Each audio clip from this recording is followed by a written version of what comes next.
Panorama Sardo, in collaborazione con Cofimer, il primo consorzio di garanzia collettiva fidi a sostegno del terziario, in Sardegna. Suentu, vini nuovi da terre antiche. Dal 1953, Gruppo Cellino. Non c'è limite ai sogni. PNA, l'associazione degli artigiani e delle imprese italiane. Grafiche Ghiani, l'esperienza di una vita, l'innovazione più avanzata. SE Trand, settore ecologia, dal 1979 al servizio dell'ambiente in Sardegna.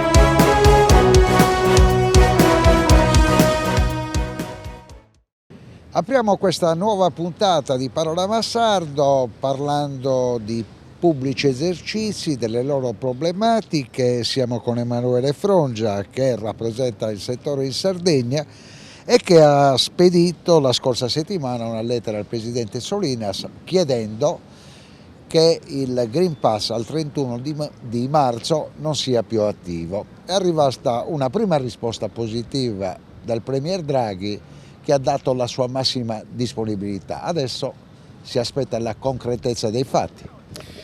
Beh, diciamo che mettiamo le mani avanti, nel senso che questa è un'azione che è stata fatta da tutti i presidenti regionali FIPE nei confronti dei propri governatori, anche perché quello che ci si aspetta è sicuramente un ritorno alla normalità, ma mettendo, ripeto, le mani avanti ci si può aspettare che magari una regione, per essere troppo zelante o magari, ecco, per essere più realista del re, magari decida di, nonostante lo Stato decida l'abolizione del Green Pass, magari di avere altre misure o piuttosto cautelativamente mantenere ancora qualche misura per cercare di contenere il Covid. Ecco, noi quello che diciamo fondamentalmente è, in questo momento abbiamo utilizzato il Green Pass per fare in modo che ci fosse comunque un contenimento del virus insieme a tutte le altre pratiche che facciamo, però al 31 c'è la fine dello stato di emergenza, allora finiamo anche l'utilizzo del Green Pass ed evitiamo che in Sardegna magari si proceda in una linea che non sia quella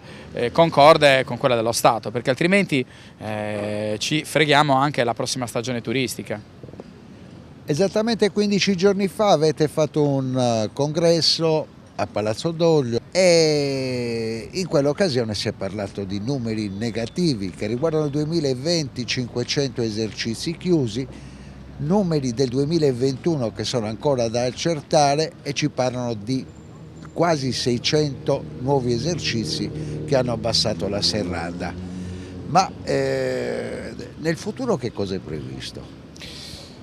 Allora, nel futuro, ahimè, parlarne anche oggi con le notizie che arrivano da Est Europa è molto dubbio. Sicuramente se lasciamo le bocce ferme possiamo immaginarci comunque una stagione, non dico da record, ma che comunque ci permetterà di lavorare bene, sicuramente più dell'anno scorso, anche perché andiamo verso un'apertura, andiamo sicuramente in un momento in cui si vuole ritornare alla serenità di un tempo e credo che si lavorerà tanto e si lavorerà bene. Quello che un po' però spaventa è il caro energia, il caro materie prime, il rincaro sicuramente di tante altre utenze, oltre che chiaramente la preoccupazione sulle risorse umane e sulla formazione. Certo che oggi noi abbiamo la possibilità di lavorare su tutti questi temi e di fare in modo che non sia come l'anno scorso che ci troviamo impreparati, però quello che chiediamo, come l'abbiamo chiesto nel nostro congresso regionale, è il supporto da parte dello Stato e da parte della nostra regione, perché se l'investimento vuole essere sul turismo, bisogna investire sulle aziende che fanno turismo, che sono gli alberghi, che sono i pubblici esercizi, che sono le tante agenzie di viaggio e tutti quelli che danno un valore aggiunto sul territorio, perché è quello che noi dobbiamo riuscire a vendere. Dobbiamo vendere il nostro territorio e raccontare quella bellissima cornice che noi abbiamo all'interno del nostro territorio che si chiama Sardegna. Lo scorso anno avete partecipato al progetto voluto dalla Regione Sardegna Isola dello Sport con manifestazioni importanti. Saranno ripetute nel 2022? Allora, noi come realtà sicuramente abbiamo visto, per quanto riguarda Cagliari, un settembre e ottobre strepitoso, perché comunque ci sono state tante manifestazioni sportive che hanno veramente permesso il continuo di spalla di questa stagione turistica, e tra l'altro con degli eventi che hanno portato sul territorio svarate migliaia di persone, e tra l'altro erano già organizzati, quindi comunque c'erano già degli accordi sul territorio con gli alberghi piuttosto che con i ristoranti che sapevano che ci sarebbe stata questa spalla.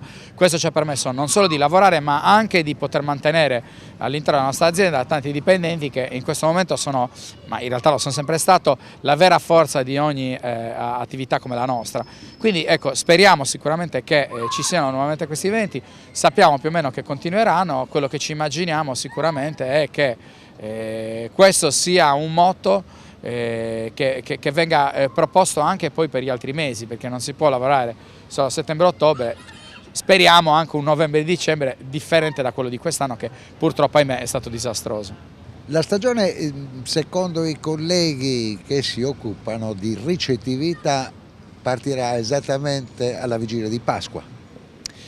I dati danno assolutamente una conferma a queste prime informazioni, ci sono già sicuramente le prime prenotazioni, speriamo che ci sia la difficoltà di trovare un alloggio piuttosto che uno spazio all'interno di un albergo. Speriamo di essere preparati. So che a Cagliari ci sono tante strutture che verranno aperte ad aprile, anche strutture molto prestigiose. Noi siamo pronti per dare il nostro. Ecco, sarebbe bello che anche attraverso il PNR e tanti investimenti che arrivino sul territorio, che la pubblica amministrazione avesse una marcia in più per fare in modo che tutto questo potesse dare quello scatto di spinte e di investimenti che ci permettano di essere pronti, perché in questo momento ahimè la nota dolente è che non siamo pronti in termini di formazione, non siamo pronti in termini di investimenti, e stiamo tra virgolette ancora uscendo da quello che è stato il dramma di questi mesi, e ancora non si può dire che ne siamo usciti. Purtroppo ci sono giorni in cui le città e le periferie sono vuote, e alcuni ristoratori ancora sono aperti da giovedì a domenica. Questi sono comunque dei dati allarmanti che potrebbero trovarci impreparati. Lo scorso anno avete denunciato grandi problemi per il personale. Quest'anno che cosa succederà? Quest'anno c'è il problema, ci stiamo preparando, abbiamo anche richiesto all'assessorato al lavoro di poterci aiutare in questa direzione, creando dei contenitori che possano agevolare l'incontro tra domanda e offerta. Sappiamo sicuramente che c'è questo problema e quindi ci siamo mossi tutti quanti prima.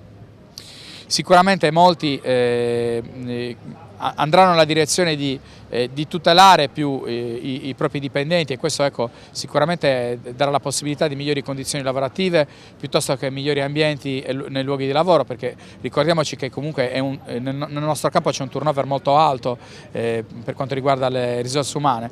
Certo è che il costo del lavoro è una cosa che non racconto io, ma è molto elevata, e anche lì la Regione ha fatto tantissimo, l'assessorato al lavoro, l'assessore Alessandra Zedda, anche con l'ultimo destinazione lavoro ha fatto tanto.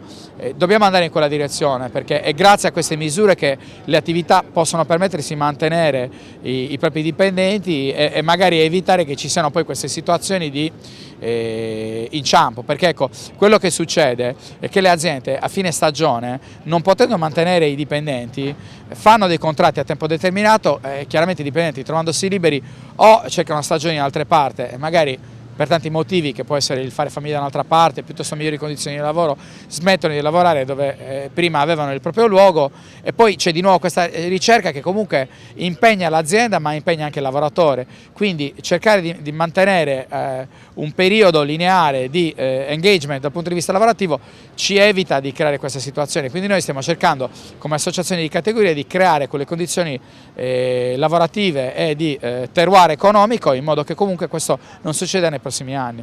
FIPE è emanazione di Confcommercio Sardegna, che è una delle 15 sigle che rappresentano il mondo dell'impresa, che ha chiesto che entro il 15 marzo decolli il bando per la continuità territoriale. Che si può dire? Noi siamo baristi, ristoratori, quindi aspettiamo i turisti. No, a parte questo, certamente ci sono preoccupazioni perché se oggi si prova a cercare un biglietto aereo dopo la data, mi sembra del 14 maggio, è difficile trovare un biglietto aereo. Certo, ci sono i tanti low cost che lavorano in regime privato, però ci sono tante difficoltà che non racconto io, ma raccontano sicuramente gli amici delle agenzie di viaggio piuttosto che di Federalberghi. Ci rendiamo conto che sono tante difficoltà che certo non saranno il motivo per cui le persone non vengono in Sardegna, ma sono un deterrente che ci mette comunque in competizione con le tante altre mete turistiche che ci sono in giro per il mondo. Più efficienza, più serenità nell'arrivare in Sardegna. Presidente Frongia, lei lo scorso anno aveva deciso che qualcuna delle sue attività non avrebbe sollevato la serranda. Quest'anno aprono tutti gli esercizi? Beh, noi l'anno scorso abbiamo avuto personalmente tante difficoltà, una delle aziende infatti è rimasta chiusa per alcuni mesi ed è potuta riaprire solo a ottobre, ancora oggi possiamo dire che è inciampa e neanche le altre vivono di una grande serenità. Ci stiamo credendo, abbiamo deciso dal punto di vista aziendale personalmente di riaprire tutti quanti, tutti i giorni da aprile in poi. Certo che tireremo poi un segmento che arriverà a settembre e poi decideremo cosa fare di queste aziende. Lei ha molti amici che svolgono la sua attività in Ucraina e sono stati richiamati alle armi. Questa è una nota dolente perché ecco, io personalmente ho degli amici che risiedono in Ucraina e oggi sono stati richiamati. Questo è purtroppo un dramma che noi non possiamo vedere anche in questa giornata di sole. Viviamo serenità, qua in piazza ci sono i ragazzini che giocano, le immagini le vedete tutti. La realtà è che una persona che è arruolabile, che ha la mia età, oggi magari deve lasciare la propria famiglia e deve prendere e andare a prendere un fucile. Ecco, poi io non so come funzioni, non so cosa sta succedendo, però sicuramente il messaggio che mi è arrivato mi ha fatto pensare. Questo non lo so, so che in questi giorni c'è una marcia per la pace, però se possiamo fare qualcosa cerchiamo di farla perché veramente noi viviamo una serenità che gli altri in questo momento non vivono. Se si può fare un appello è un appello alla serenità di tutti. Poi ecco, io sono un barista, però in questo momento mi metto nei panni di chi magari il mio lavoro non lo può fare e quindi tanta solidarietà.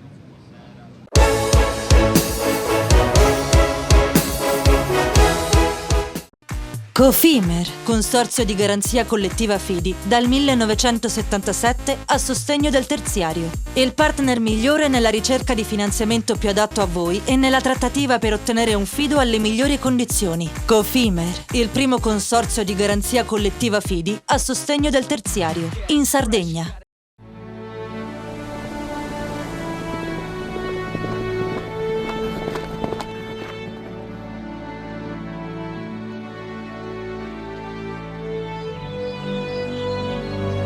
Nel cuore della Sardegna esiste un luogo dove natura e bellezza si incontrano. È qui che nascono i vini della cantina Suentu.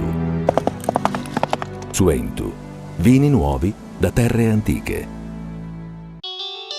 Fai impresa, la fai bene, meriti credito. Le garanzie diventano importanti. Il fondo di garanzia agevola il tuo accesso al credito. Se una banca ti presta denaro, hai garanzia a prima richiesta. Se ottieni 100, la garanzia copre fino a 80. La maggior parte delle garanzie è gratis. Il dettaglio sul sito spheres.it. Tutto inizia da un amore. Le farine, i mangimi, la pasta, le fette biscottate, la distribuzione e l'ospitalità. Dal 1953, Gruppo Cellino. Non c'è limite ai sogni. Difficile rapporto con le banche? Conta su CNA. CNA, l'associazione degli artigiani e delle imprese italiane. Siamo la più grande industria tipografica della Sardegna. Dall'81 stampiamo tutte le tirature, su tutti i supporti e con le tecnologie più avanzate del settore, garantendoti elevatissima qualità e la più totale dedizione e cura. Grafiche Ghiani, l'esperienza di una vita, l'innovazione più avanzata. Setrand, settore ecologia. La Setrand, leader in Sardegna nel settore ambientale, si rivolge alle amministrazioni pubbliche e alle aziende dell'isola. Mettiamo a disposizione la nostra struttura organizzativa, fornendo un valido supporto per la gestione di tutti i rifiuti speciali, pericolosi e non pericolosi, in linea con la nostra certificazione EMAS. Dal 1979 al servizio dell'ambiente in Sardegna.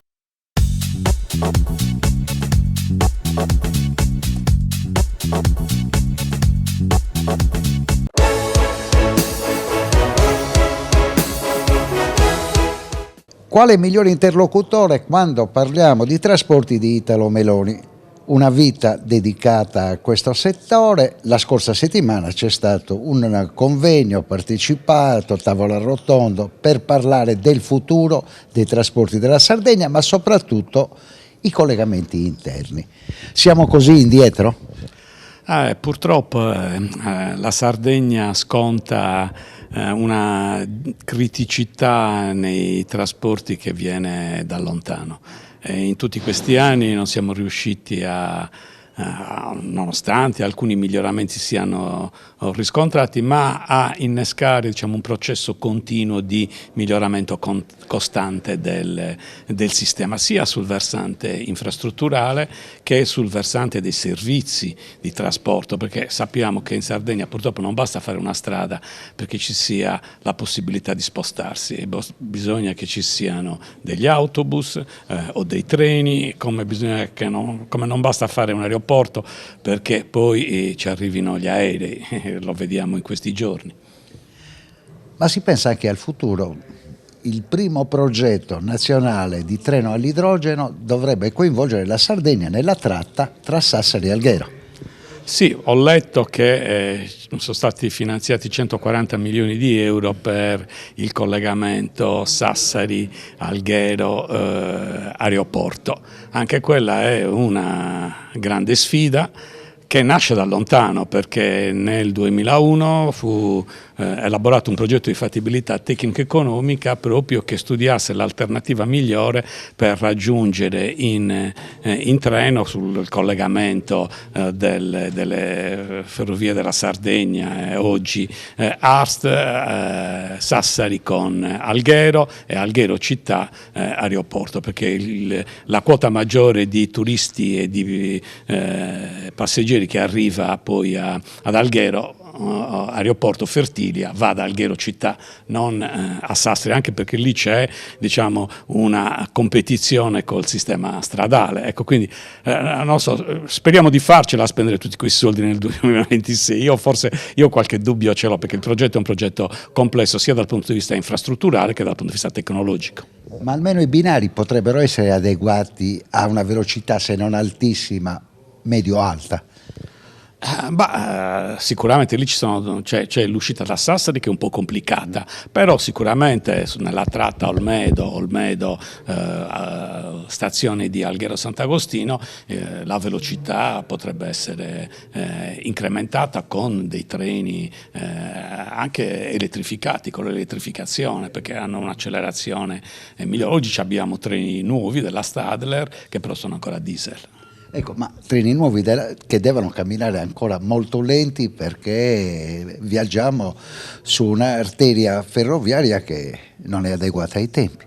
Lì non tanto, lì è un problema di controllo del traffico, controllo del movimento dei treni, cioè c'è tutta una serie di interventi integrati che noi con tempi troppo lenti riusciamo a portare avanti. Noi abbiamo una forte problematica in Sardegna, quello che dirò oggi in particolare, che riguarda la governance, cioè il governo attraverso il quale noi riusciamo a prendere una decisione e concretizzare questa decisione in un progetto e in una realizzazione.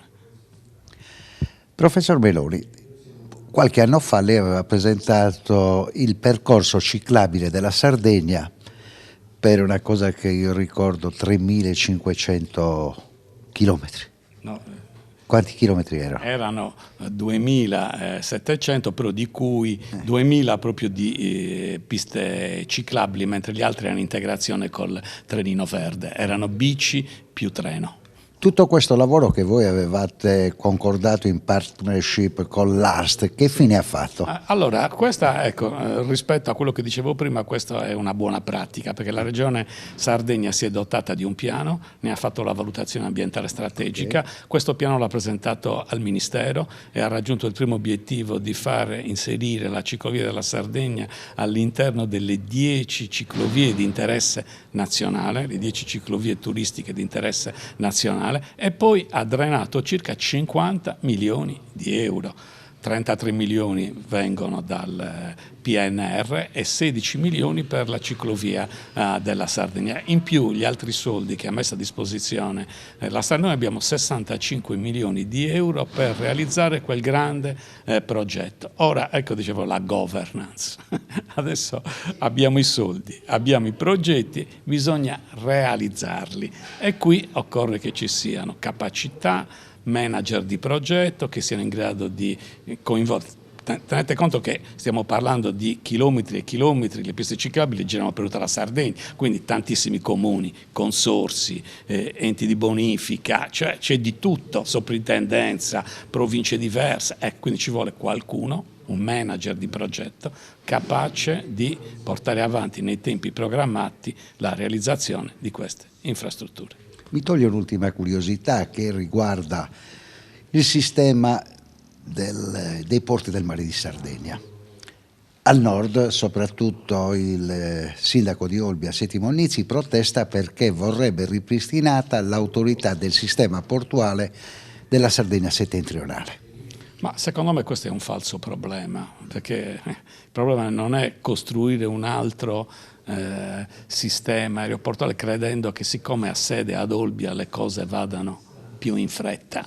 Come dicevo, occorre che tutti questi enti, cioè tutti questi enti che diciamo, svolgono un ruolo strategico all'interno della realizzazione delle opere infrastrutturali e dei servizi di trasporto in Sardegna, sia capace, va bene, quindi si doti di quelle competenze e di quelle professionalità in grado di tradurre, di raggiungere il consenso tra gli enti locali, va bene? E nel superare gli ostacoli che voi sapete bene quando si fa un'opera pubblica, va bene, sono tanti. Quindi il problema fondamentale è di trovare, diciamo, la giusta combinazione, va bene, di competenze per tradurre tutti quei progetti che sono stati elencati in fatti concreti, non far sì che tutte queste opere ci mettano anni nell'essere realizzate.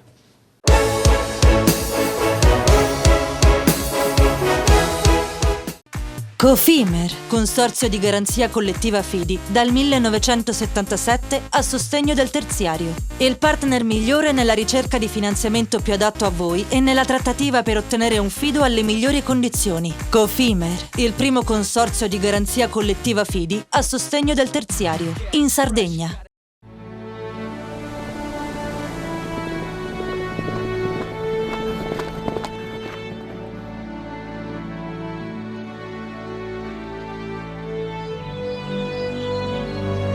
Nel cuore della Sardegna esiste un luogo dove natura e bellezza si incontrano. È qui che nascono i vini della cantina Suentu. Suentu, vini nuovi da terre antiche.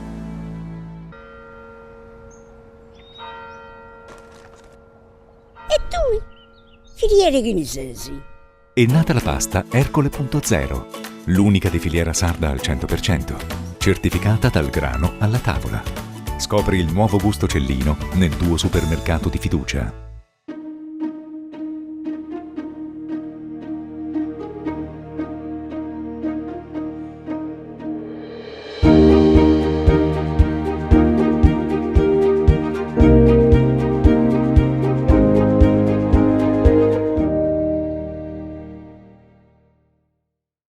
Fai impresa, la fai bene, meriti credito. Le buone idee viaggiano con le garanzie. Il fondo di garanzia è dalla parte delle imprese sarde che vogliono superare la stretta creditizia.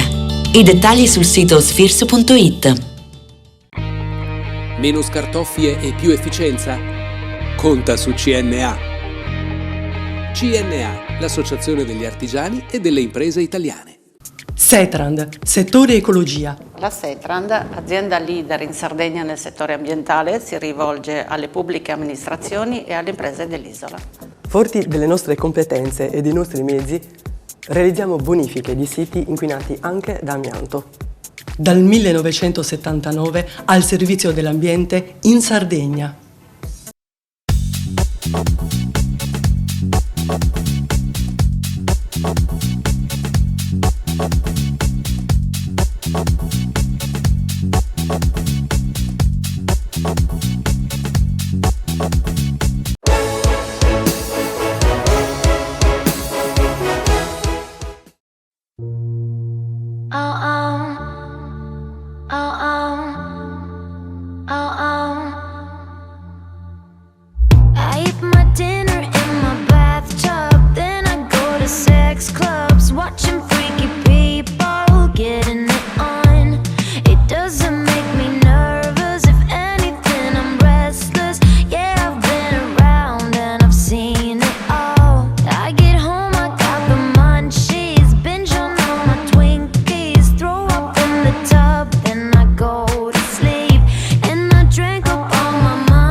Parliamo di un progetto pilota innovativo di comunicazione trasmediale volto a raccontare la terza missione del CREA, il Centro Servizi per Innovazione e Imprenditorialità dell'Ateneo Cagliaritano. Un percorso studiato per avvicinare al mondo universitario anche quanti sono al di fuori dall'ambito accademico. The Shifters, con video, blog e podcast, racconta i risultati della ricerca in modo innovativo e non convenzionale con il coinvolgimento di vari partner e sponsor per un progetto che vuole essere lo strumento di collegamento tra il mondo universitario e la società. Dopo il successo del primo episodio, ispirato alle ricerche sul cambiamento climatico, con oltre 50.000 visualizzazioni web, il CREA lancia oggi in rete il secondo episodio, ispirato a 10 nuovi ricercatori di ambiti disciplinari diversi.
Rabbit.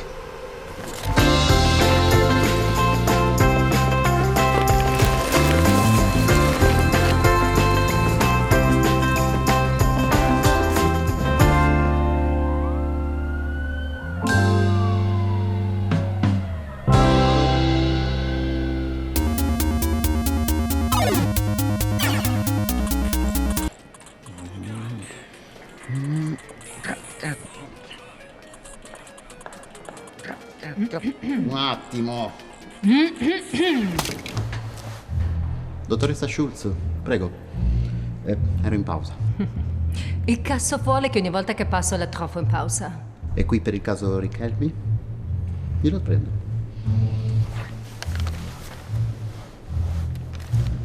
Ci ha fatto colazione sopra? Glielo ristampo e glielo porto lunedì.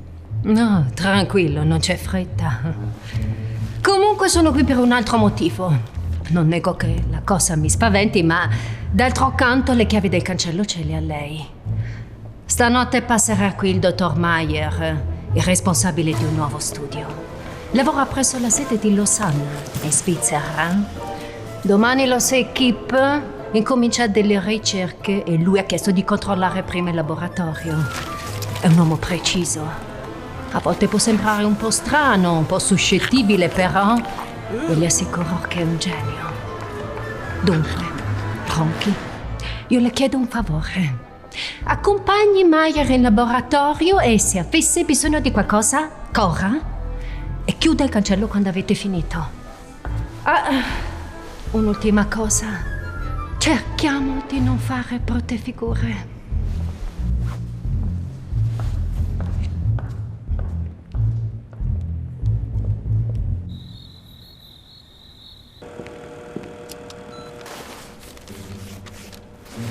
Cerchiamo di non fare brutte figure. Ma cosa sono io, un bambino?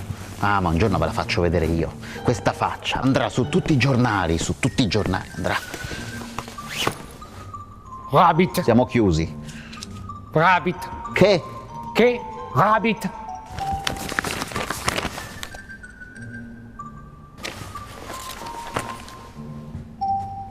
Dottor Meyer. Dottor Meyer. Piacere, Antonello Ronchi, sono il custode. Antonello Custode. Ronchi, sì. Sì, magari i numeri di telefono ce li scambiamo dopo. Di lei, professore, dicono grandi cose, le sue pubblicazioni, i suoi studi. E poi, la Svizzera, com'è? È bella, io non ci sono mai stato, lo sa, è una cosa che vorrei fare. Svizzera. Se ha bisogno di me, io sono a sua disposizione. Corro. Sì, quelli sono batteri, credo. Ma professore, no, cosa fa? È matto.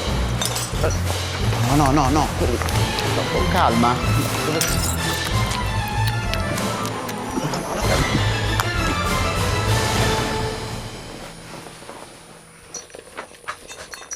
Strani forti sti svizzeri.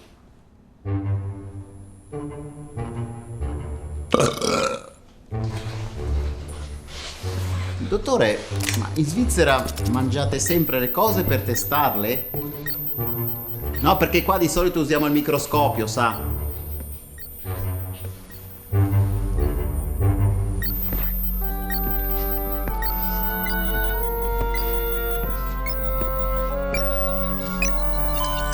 Rabbit. Qui è dove tengono tutte le sostanze. Le studiano, non le usano. Ovviamente.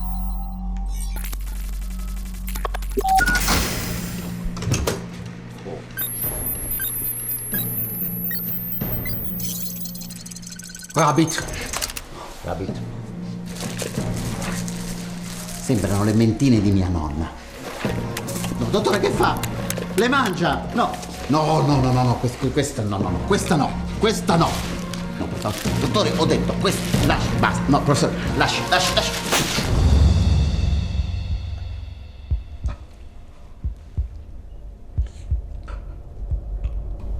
Ma è pazzesco.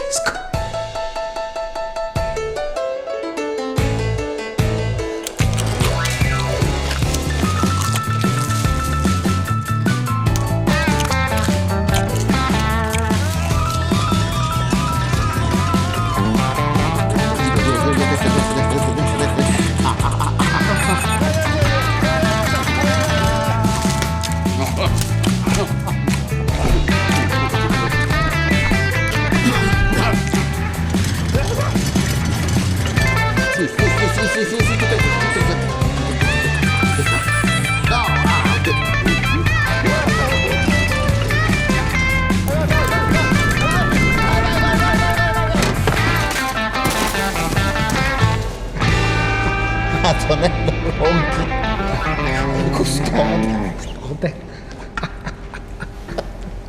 custode, ex custode.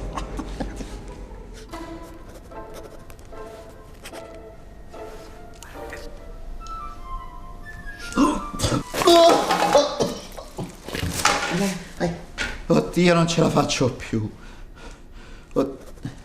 Scriva. Ma lei sta benissimo. Voi svizzeri avete davvero una pellaccia dura. No, niente servi, sono uno straccio. Mi hanno detto che lei è un tipo strano. Invece è un a posto, sì. Poi ha tutti questi aggeggi tecnologici incredibili. Deve essere uno che ha fatto strada. Uno importante, lei. Importante? Sì. Lei? No, io sono un custode. Però da giovane ho fatto veramente cose grandi, grandissime. Ho progettato un gioco, sa? Il videogioco di prima, se lo ricorda? Space Savers. Sì, solo che l'ultimo livello, il Robotron, è imbattibile. Un giorno però questo gioco farà il botto, lo avranno tutti e questa faccia la vedrete su tutti i giornali. Giornali? Sì, i giornali.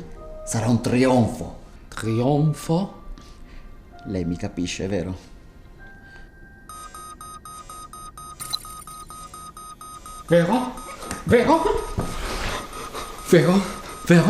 Mi tolgo una curiosità, ma perché ripete sempre tutto quello che dico? Che succede qui? Ecco, adesso ha smesso. Cosa avete fatto? Inconsenti! Ma lui? Ma lei?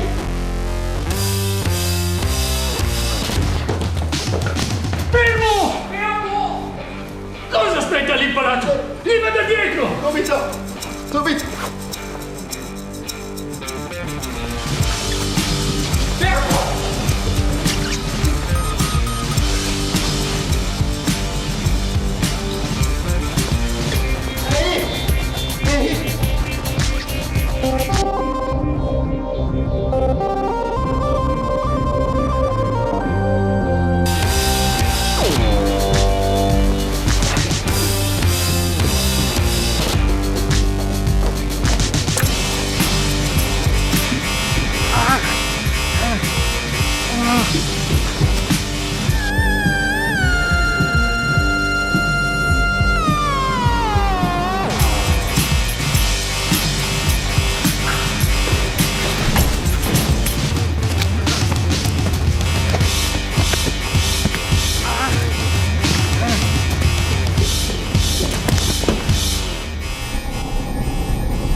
Oddio!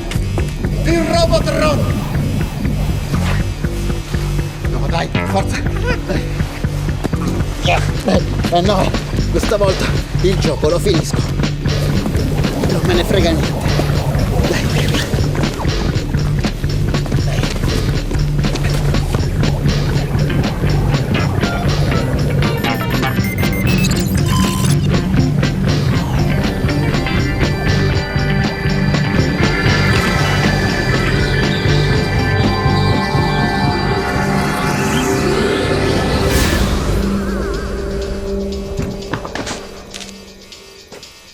Dove è andato?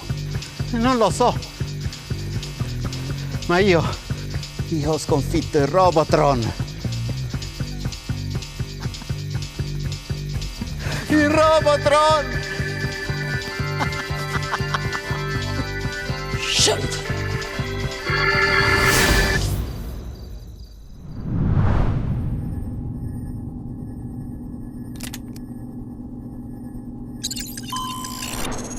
Alles istoletet ona editsame fadibolo comadi. Sin lo manica stomin atsiculum. Volevend asikant olivodes. Alta bishomela honne fastimala. Topsiavi lo isolo igual. Asa maglio che sta mai tu. Da fume la cosa. Umilistval. Topingola chovala bidon table. La comfort stava qua.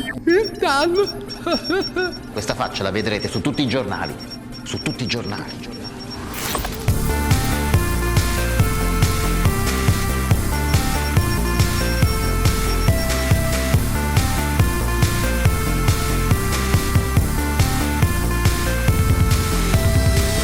Il tramonto sulla spiaggia. Sì.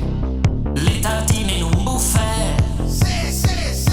Un occhio sull'ambiente e l'aroma del caffè, nascondino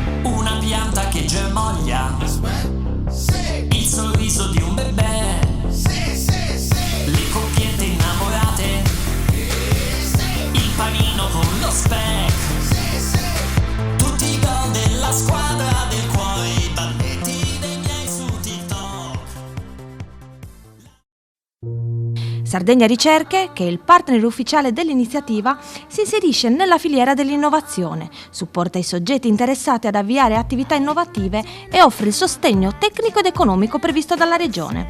Ospite d'onore dell'evento è stato Gianluigi Gessa, professore emerito dell'Ateneo Cagliaritano, eminenza mondiale della neurofarmacologia, ha diretto a lungo il Dipartimento di Neuroscienze. Ed eccoci con Maria Chiara Di Guardo per parlare del secondo appuntamento con Shifter. Maria Chiara Di Guardo rappresenta il CREA, che è il centro dell'Ateneo che si incarica di innovazione e imprenditorialità. Cosa c'è di nuovo nel secondo appuntamento? Allora, The Shifters è un progetto che serve a raccontare la ricerca dell'Università di Cagliari in maniera innovativa, serve a raccontarla in maniera totalmente diversa da quello che noi ci aspettiamo, quindi è una web serie che ha all'interno nascoste le ricerche universitarie. Questo serve per attirare l'attenzione e per immaginare anche come tutte le applicazioni scientifiche di ricerca hanno in realtà un impatto molto vicino alla realtà di tutti i giorni. Quindi all'interno del progetto The Shifters si parte da un episodio di un racconto e dentro quel racconto si scoprono una serie di ricerche e dalla nostra piattaforma The Shifters appunto è possibile approfondire determinati aspetti legati alle ricerche nascoste nell'episodio. Questo episodio è dedicato alle dipendenze, troviamo però le attività di ricerca di tutto l'Ateneo, di moltissime aree, più di 12 ricercatori.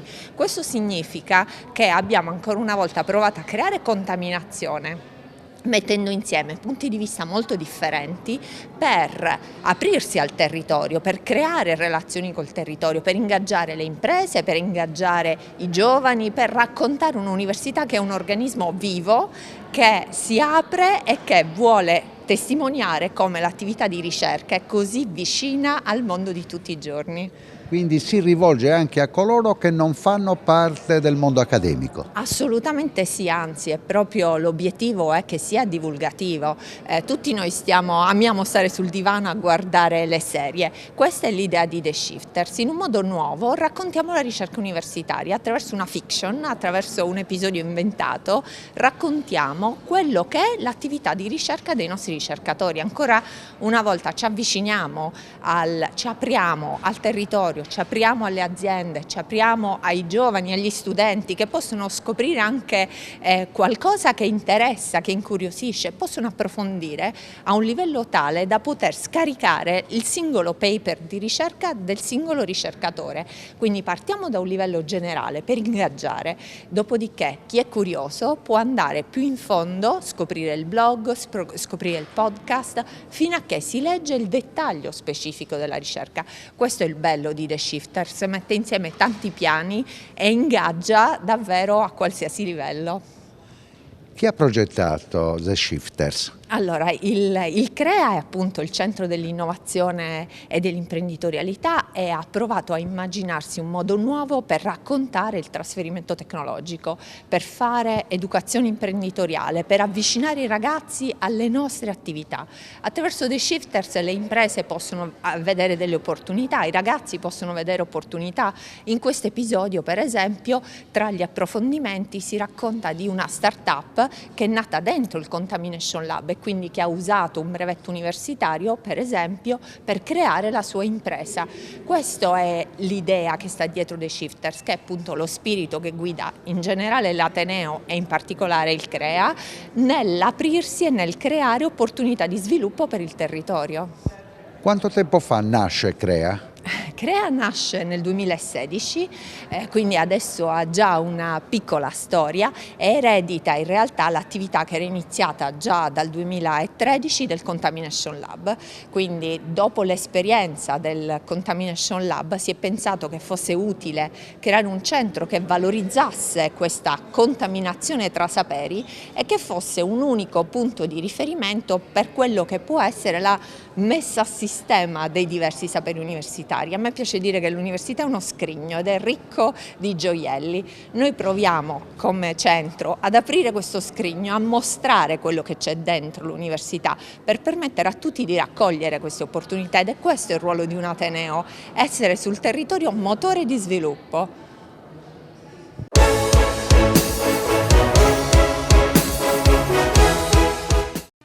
Cofimer, consorzio di garanzia collettiva Fidi, dal 1977 a sostegno del terziario. Il partner migliore nella ricerca di finanziamento più adatto a voi e nella trattativa per ottenere un fido alle migliori condizioni. Cofimer, il primo consorzio di garanzia collettiva Fidi a sostegno del terziario, in Sardegna. Nessuno lotta per la tua impresa? Conta su CNA. CNA, l'associazione degli artigiani e delle imprese italiane. Siamo la più grande industria tipografica della Sardegna. Dall'81 stampiamo tutte le tirature, su tutti i supporti e con le tecnologie più avanzate del settore, garantendoti elevatissima qualità e la più totale dedizione e cura. Grafiche Ghiani, l'esperienza di una vita, l'innovazione più avanzata. Tutto inizia da un amore. Le farine, i mangimi, la pasta, le fette biscottate, la distribuzione e l'ospitalità. Dal 1953, Gruppo Cellino.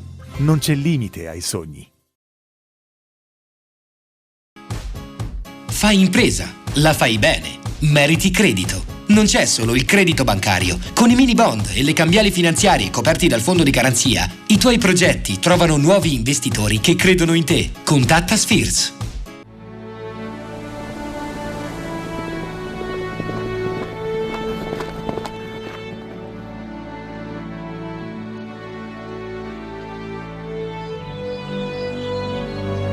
Nel cuore della Sardegna esiste un luogo dove natura e bellezza si incontrano. È qui che nascono i vini della cantina Suentu. Suentu, vini nuovi da terre antiche. Setrand, settore ecologia. Grazie agli impianti innovativi ed al costante sviluppo tecnico recuperiamo oltre il 70% dei rifiuti da noi gestiti. Dal 1979 al servizio dell'ambiente in Sardegna.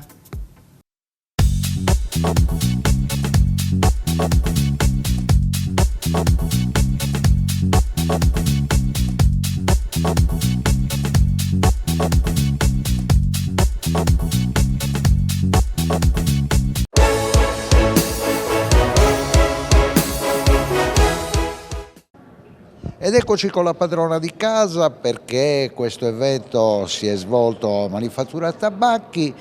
Qual è il vostro ruolo in questo programma di Shifters?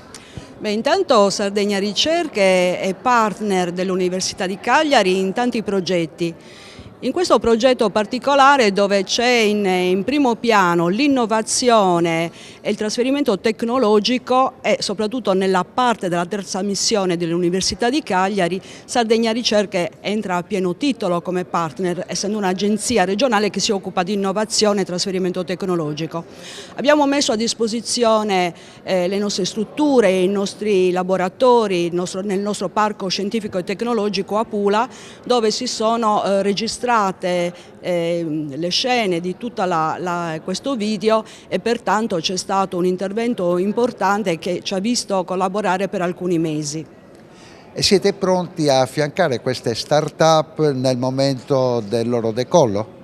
Sì, noi ospitiamo già nel nostro parco tecnologico le start-up non solo con locali, servizi, ma le aiutiamo anche in tutto quello che riguarda strumentazione, risorse finanziarie e anche tutto quello che sono i servizi per poterle fare crescere e arrivare poi al mercato.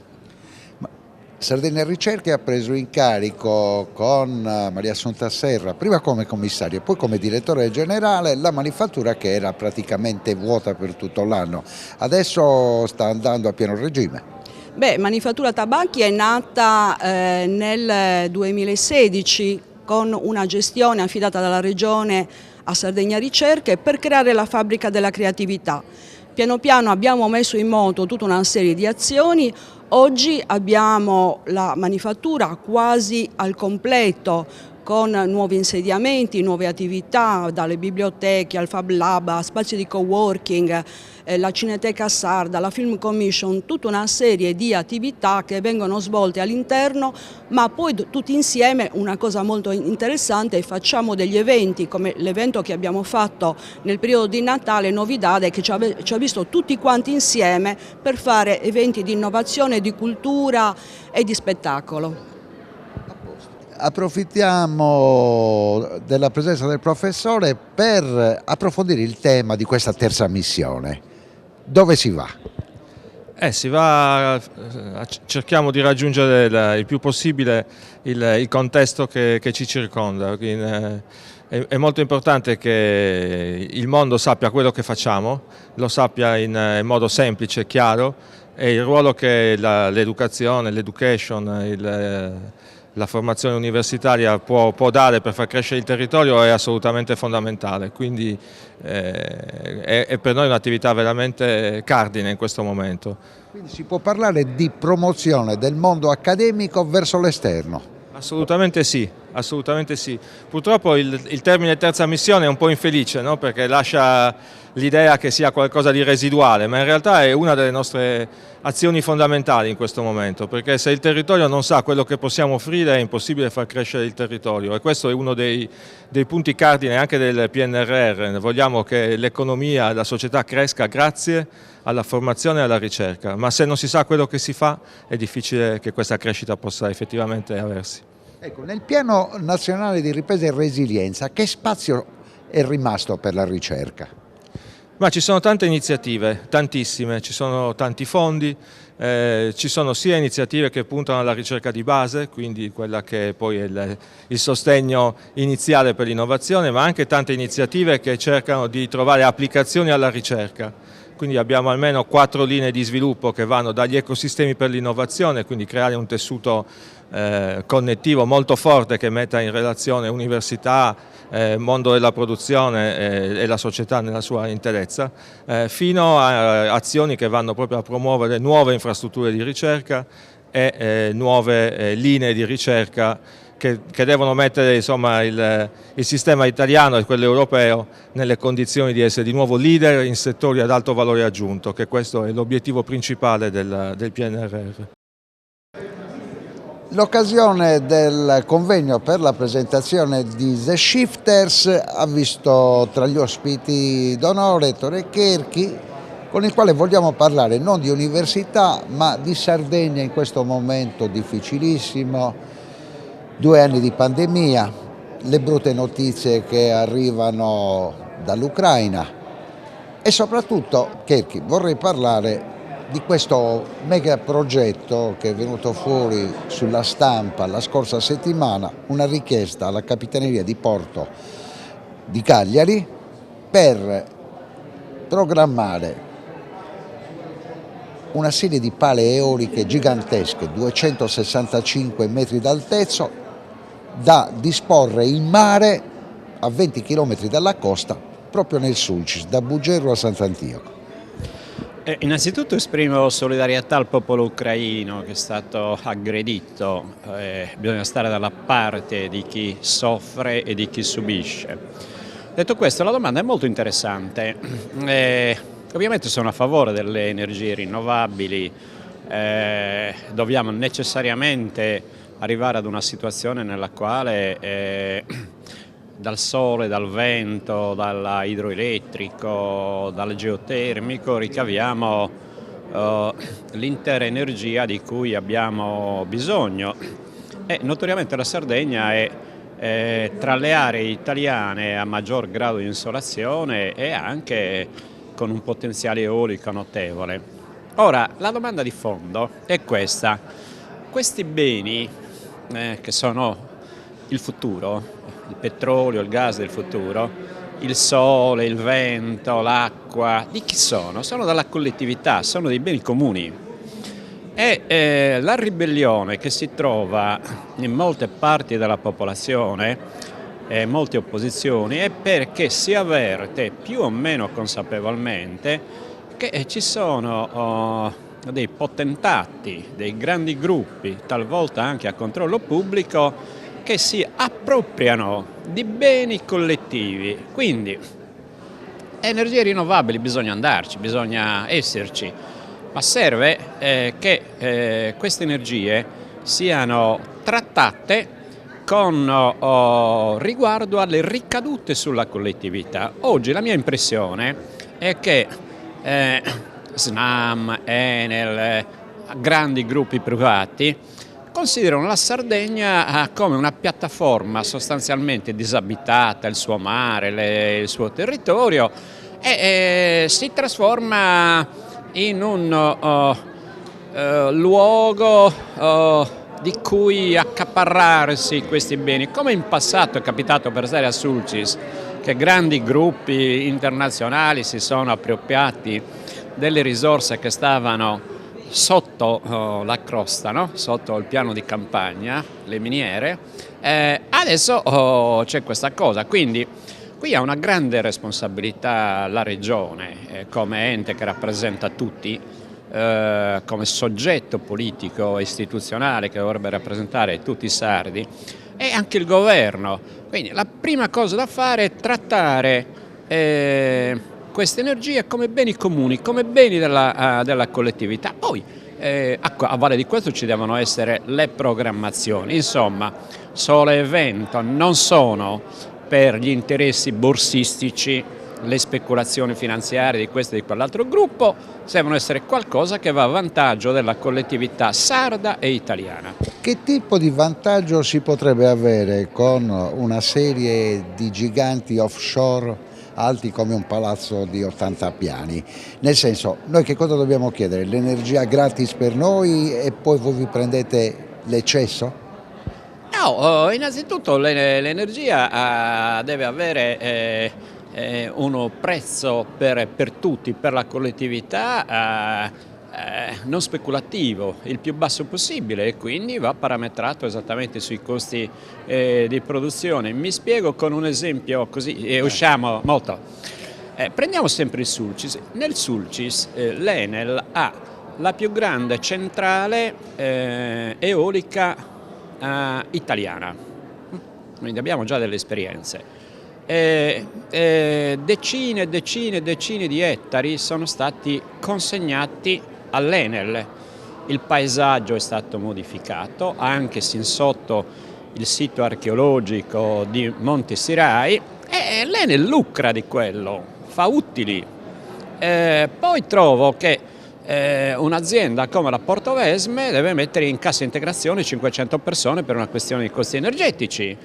Allora, come si vede, non c'è nessuna relazione tra il fatto che c'è la più grande centrale eolica italiana, che quindi certamente produce energia elettrica a basso costo, e il lavoro, la produzione.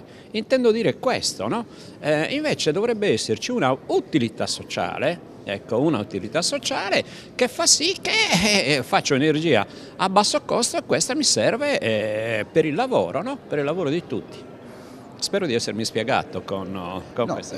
La curiosità finale è questa. Noi sappiamo che queste energie alternative danno poche opportunità di posti di lavoro. Però ti danno l'energia che poi si Lei pensi, l'Enel oggi ha il più grande parco nel Sulcis. Westinghouse, che deve investire nell'offshore in Sardegna, è una società internazionale, si prende il nostro vento, che cosa ci darà in cambio? Allora, faccio ancora un esempio. Adesso prescindiamo un attimo dal progetto specifico. Ho visto approcci differenti, ad esempio nel nord Europa. Faccio un caso preciso: Amburgo, una grande società elettrica, la Vattenfall, chiude un gigantesco impianto di produzione di energia elettrica alimentato con carbone. Supponiamo che sia il Sulcis, no? Dove anche lì chiudono, nel Sulcis o anche a Fiumessante, le centrali elettriche a carbone. Quella stessa società ha ottenuto l'autorizzazione a installare delle pale eoliche, come si dice offshore, sul mare, no? Ma quell'energia elettrica è poi finalizzata alla produzione di idrogeno, che a sua volta ha un impatto positivo sull'economia locale. In questo caso, o anche in altri casi, quelli si appropriano del mare, si appropriano delle coste e chi si è visto, fanno utili, vendono l'energia e guadagnano nelle borse. Non può andare bene così. Ecco.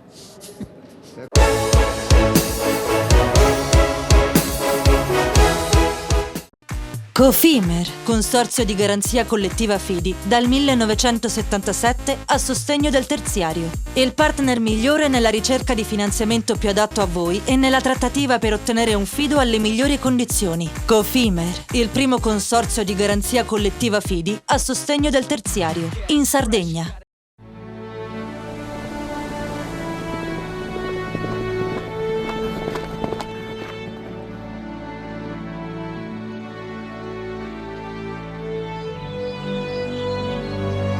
Nel cuore della Sardegna esiste un luogo dove natura e bellezza si incontrano. È qui che nascono i vini della cantina Suentu. Suentu, vini nuovi da terre antiche. Fai impresa, la fai bene, meriti credito. Le garanzie diventano importanti. Il fondo di garanzia agevola il tuo accesso al credito. Se una banca ti presta denaro, hai garanzia a prima richiesta. Se ottieni 100, la garanzia copre fino a 80. La maggior parte delle garanzie è gratis. I dettagli sul sito sfirso.it.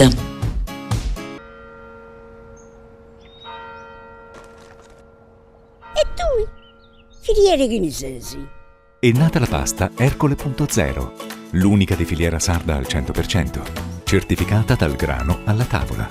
Scopri il nuovo gusto Cellino nel tuo supermercato di fiducia.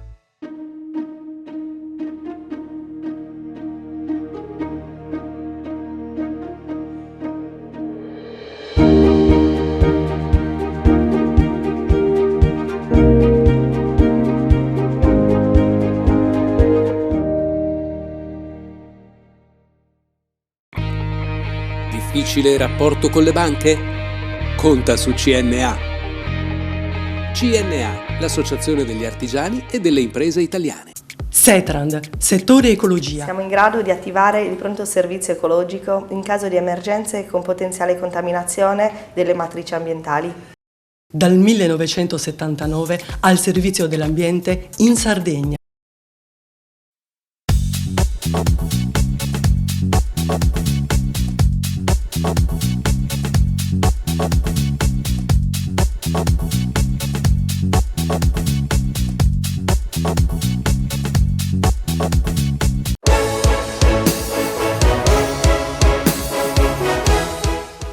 E anche questa settimana ci avviamo in chiusura di trasmissione con gli ultimi due blocchi. In questo parleremo del mondo dell'impresa con il presidente regionale di Confapi Sardegna, l'organizzazione che raggruppa le medie e piccole imprese di tutti i settori.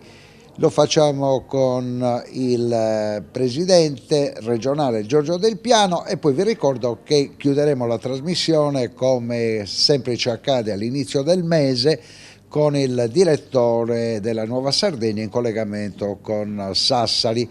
Del Piano, iniziamo dalla finanziaria, è stata varata, qual è la valutazione che ne fa Confapi? Misure molto importanti. Una fra tutte sicuramente quella dello spopolamento. Riteniamo però che proprio sullo spopolamento bisogna anche creare poi una rete di infrastrutture per poter poi far sì che queste misure diventino strutturali e non siano soltanto provvisorie per il tempo in cui durano.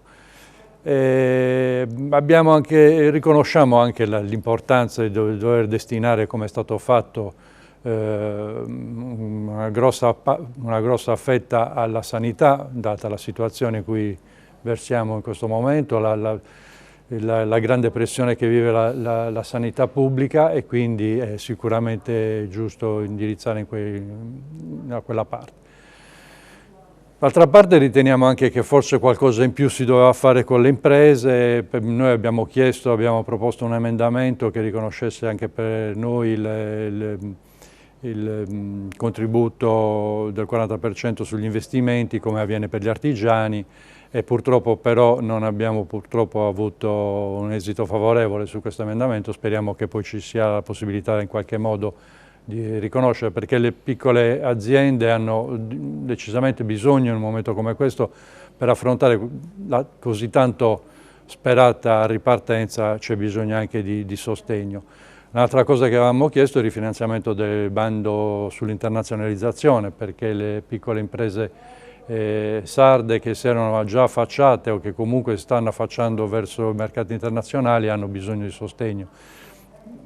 Abbiamo un tipo di produzione, quella delle imprese sarde, soprattutto delle piccole, delle microaziende sarde, che è una produzione di nicchia, di alto valore aggiunto, ma non di grandi quantitativi, perciò è necessario rivolgersi all'esterno, perché chiaramente il mercato regionale non può sopperire a tutta la produzione, perciò è necessario una produzione di nicchia, è necessario rivolgersi ai mercati esteri.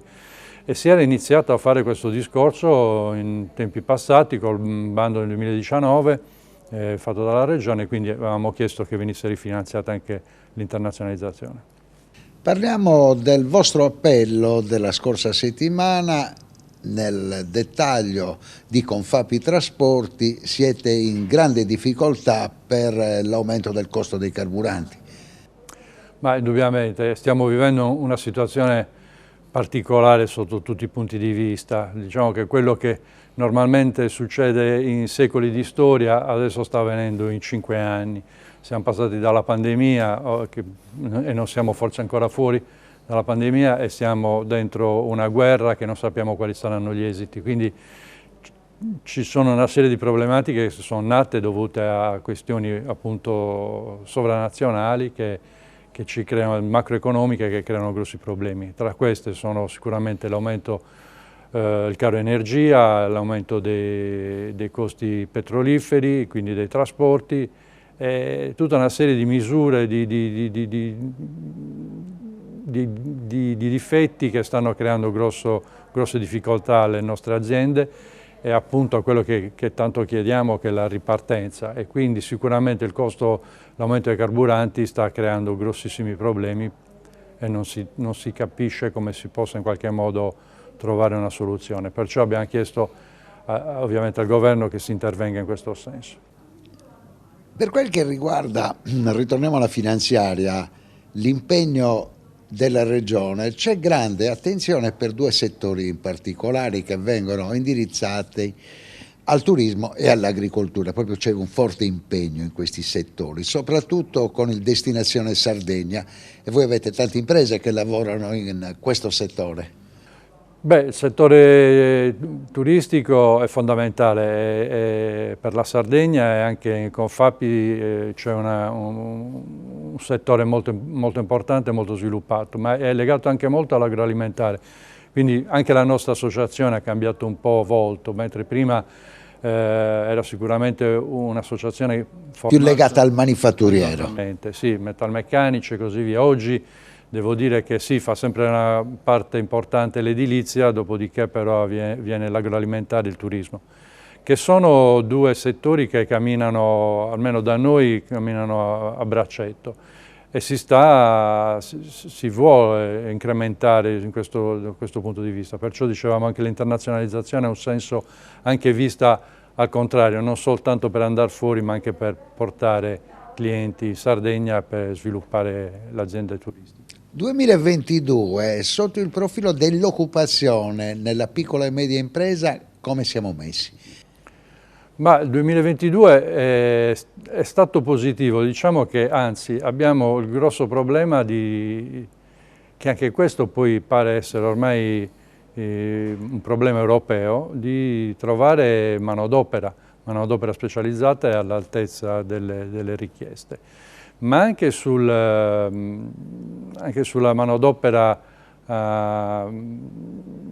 diciamo anche più bassa si riscontrano grosse difficoltà, e quindi la richiesta è tanta, la difficoltà è trovare realmente operatori nei vari settori, e quindi si deve investire sicuramente anche molto sulla formazione, perché se no si rischia veramente di avere il lavoro e le opportunità del lavoro, ma non riuscire da un lato per l'aumento delle materie prime e i costi dell'energia, dall'altro appunto per la mancanza di manodopera.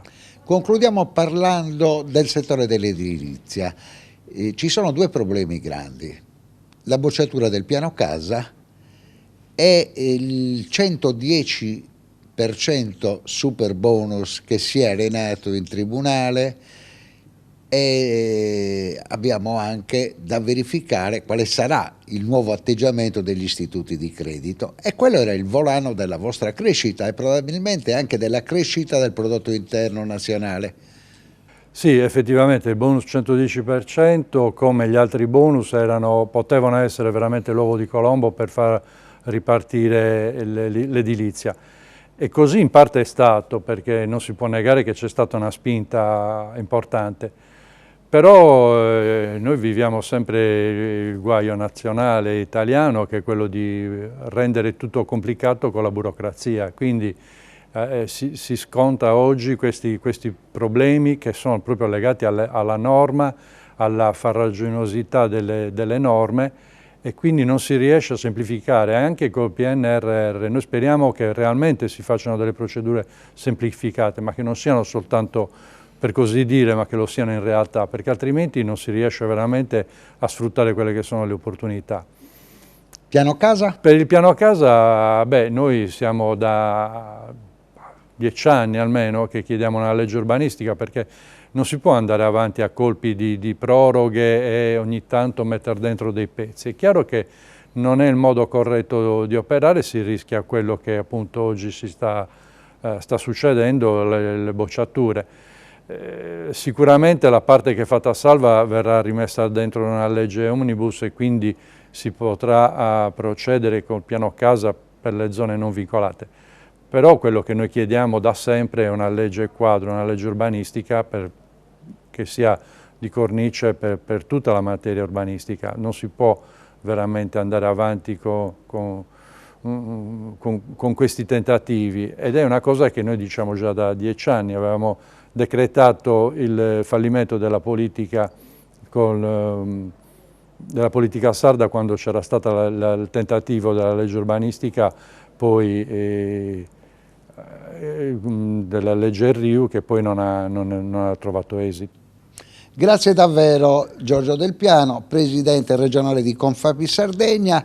Adesso andiamo con la linea regia e poi saremo in chiusura di trasmissione in collegamento con Sassari con il direttore della Nuova Sardegna, Antonio Di Rosa. Grazie Del Piano. Grazie a voi.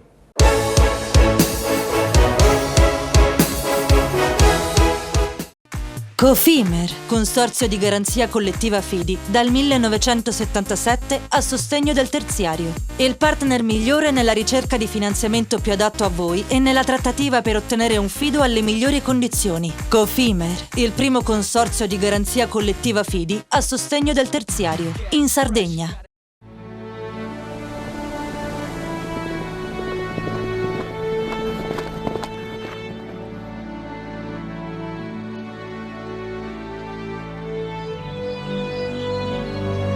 Nel cuore della Sardegna esiste un luogo dove natura e bellezza si incontrano. È qui che nascono i vini della cantina Suentu. Suentu, vini nuovi da terre antiche. Siamo la più grande industria tipografica della Sardegna. Dall'81 stampiamo tutte le tirature, su tutti i supporti e con le tecnologie più avanzate del settore, garantendoti elevatissima qualità e la più totale dedizione e cura. Grafiche Ghiani, l'esperienza di una vita, l'innovazione più avanzata. Tutto inizia da un amore. Le farine, i mangimi, la pasta, le fette biscottate, la distribuzione e l'ospitalità. Dal 1953, Gruppo Cellino. Non c'è limite ai sogni. Meno scartoffie e più efficienza? Conta su CNA. CNA, l'associazione degli artigiani e delle imprese italiane. Fai impresa, la fai bene, meriti credito. Le garanzie diventano importanti. Il fondo di garanzia agevola il tuo accesso al credito. Se una banca ti presta denaro, hai garanzia a prima richiesta. Se ottieni 100, la garanzia copre fino a 80. La maggior parte delle garanzie è gratis. I dettagli sul sito sfirso.it. Setrand, settore ecologia. La Setrand, leader in Sardegna nel settore ambientale, si rivolge alle amministrazioni pubbliche e alle aziende dell'isola. Mettiamo a disposizione la nostra struttura organizzativa, fornendo un valido supporto per la gestione di tutti i rifiuti speciali, pericolosi e non pericolosi, in linea con la nostra certificazione EMAS. Dal 1979 al servizio dell'ambiente in Sardegna.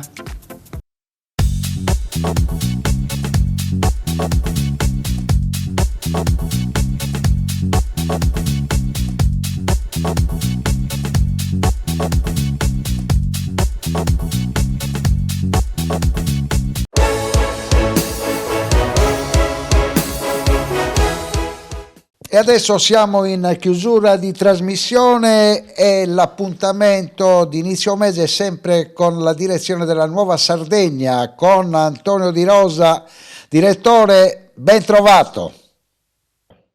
Ben trovato a voi, a chi ci ascolta. Partiamo dalla finanziaria, finalmente è stata varata dall'esecutivo Solinas ed è passata anche in Consiglio regionale. C'è grande attenzione, questo è un mio parere, per il mondo dell'impresa. Beh, mi verrebbe di dire era ora che la Giunta si occupasse del mondo delle imprese, che sono quelle più tartassate in questo momento, sia per i costi dell'energia, sia perché appunto non si riesce a capire che tipo di sviluppo avremo. Investimenti in questo gas, non gas, energia, non energia, rinnovabile, eolico, è un po' tutto in confusione, aggravato dalla guerra in Ucraina che sconvolge un po' tutto e ci mette in difficoltà perché noi siamo tra i maggiori importatori di gas e anche di grano, quindi abbiamo una doppia difficoltà. Poi sai, questi numeri e questi soldi vanno tradotti in provvedimenti concreti, quindi nei prossimi mesi valuteremo e controlleremo che tutto sia fatto nella direzione giusta.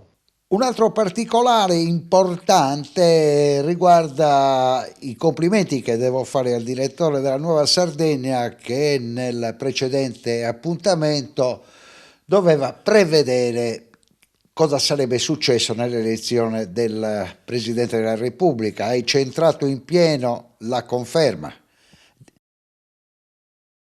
Beh, sai, questo da una parte è una garanzia perché il Presidente Mattarella è una persona per bene, in gamba, che è riuscito a gestire in questi 7 anni tutte le crisi più forti e ce ne sono state tante. Adesso siamo in una crisi ancora più complicata, più complessa, quindi avere al vertice del paese, al Quirinale, un uomo come lui e sicuramente ci fa stare più tranquilli. Detto questo, non c'è ricambio di classe dirigente, non ci sono, hanno tentato di mettere una donna, ma era il capo dei servizi segreti ed era una scelta sbagliata. Io non credo che in questo paese non ci siano donne e uomini in grado di assurgere a quella carica. Ci sono i partiti che non riescono mai a trovare un accordo perché ragionano ognuno guardando il proprio ombelico, chi è vicino a me, chi è lontano. Valutano mai la persona per quello che può dare e per quello che rappresenta la sua storia.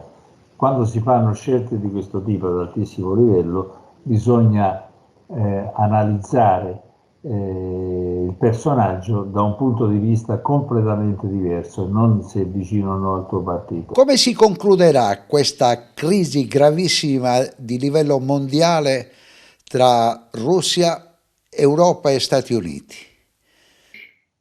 Ma guarda, qui non siamo profeti, non siamo dei maghi, però vedo che stanno trattando in questo momento, speriamo che arrivino a una soluzione, perché qui muoiono decine di persone su entrambi i fronti e questo non va bene, c'è tanta gente che ha perso il bene della casa, ha perso familiari, ha perso tutta una serie di cose. Questa è una noi l'abbiamo anche scritto. Questa è una dimostrazione che le diplomazie occidentali valgono poco. Non si deve arrivare a questo punto. Si sa che si ha a che fare col signor Putin, che è un dittatore a tutto tondo, che non ha alcun rispetto per la gente, che manda i soldati, sgancia bombe e interviene con la sua armata per una ambizione sfrenata, quello di avere la Crimea, perché il Donbass è una cosa inesistente, il 2% dell'Ucraina, che è più grande della Francia, insomma un paese enorme.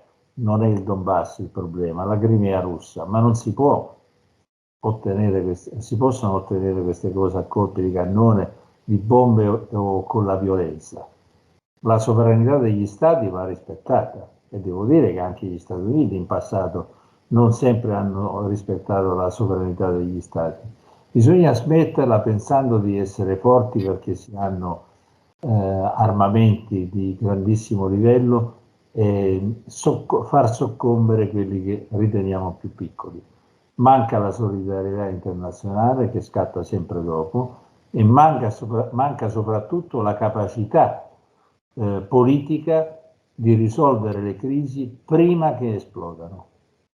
Siamo arrivati tardi e non siamo stati in grado di evitare quello che sta avvenendo. Parliamo delle cose di casa nostra. Panorama Sardo ha preso spunto da uno scoop della Nuova Sardegna, un articolo dettagliato dove si parlava della richiesta inoltrata alla Capitaneria di Porto di Cagliari da parte di più gruppi, fra tutti Westinghouse, per realizzare impianti eolici offshore sulle coste del Sulcis. Noi abbiamo ospitato in questa trasmissione il parere di Tore Kerchi, che è stato senatore, sindaco di Carbonia e presidente della provincia del Sulcis, assolutamente contrariato. Cosa ne pensi? Io penso che queste vicende qui hanno un'ipocrisia di fondo. Costruire no, c'è un PPR da rispettare, il piano di salvaguardia delle coste di Soro. L'eolico no, la dorsale del gas no. Ma io mi chiedo, queste persone che dicono no a tutto, cosa hanno da proporre per garantire ai sardi un'autonomia energetica degna di questo nome? Cosa propongono? Perché dire di no a tutto è la cosa più semplice e non ci sono consensi nel dire di no a tutto, perché quando ti arriva una bolletta raddoppiata e i costi aumentano a dismisura per ogni singola famiglia, a chi la vai a raccontare? Bisogna essere equilibrati in questo e fare delle scelte serie. Nessuno di noi ha la bacchetta magica, però tra le varie soluzioni che vengono proposte bisogna scegliere quelle che producono veramente un risultato per tutta la comunità sarda e non accontentano il partito del no, che non farebbe nulla di nulla sempre e comunque. Io vorrei sentire delle proposte serie da parte di tutti e purtroppo non ne vedo, perché il Movimento 5 Stelle ha detto un no secco alla dorsale del gas e siccome aveva come Presidente del Consiglio Conte non siamo riusciti a portare avanti quell'infrastruttura. Aveva detto di no anche alla TAP in Puglia, poi invece è stata fatta, gli ulivi sono tornati al loro posto, neanche si vede perché è costruita sottoterra e a largo c'è una cosa che fa notare che esiste questa struttura, ma non si può continuare a dire di no a tutto, perché poi si rischia, come ha fatto la signora Tordi alla trasmissione Piazza Pulita, di essere smentiti dai fatti, cioè di dire di sì a una cosa realizzata contro il loro parere. Bisogna essere un po' concreti e meno ipocriti. E in quel caso anche il Corriere della Sera in un editoriale è stato severissimo nei confronti della viceministra, così come la Nuova Sardegna. Chiudiamo, stanno per partire i titoli di coda, annunciando insieme che ci sarà una rassegna stampa che vede coinvolti Telesardegna e la Nuova Sardegna, con protagonista uno dei vostri ragazzi, Alessandro Mele. Benissimo, ragazzi in gabba, che scrive cose belle per noi e farà sicuramente nel migliore dei modi questo lavoro. Alle 8 e alle 9, quindi dalla fine del mese, rassegna stampa realizzata in collaborazione con La Nuova. Direttore, ti auguro una bellissima serata e ci sentiamo all'inizio del mese prossimo. Anche a voi e a chi ci ascolta, arrivederci.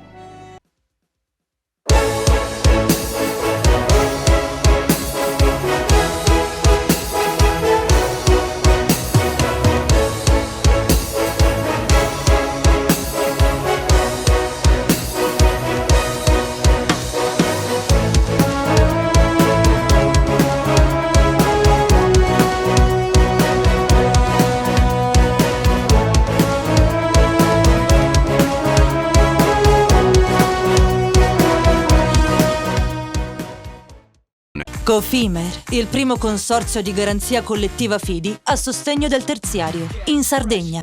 Suentu, vini nuovi da terre antiche. Dal 1953, Gruppo Cellino. Non c'è limite ai sogni.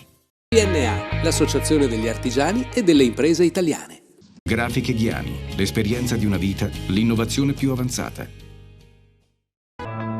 SE Trand, settore ecologia, dal 1979 al servizio dell'ambiente in Sardegna.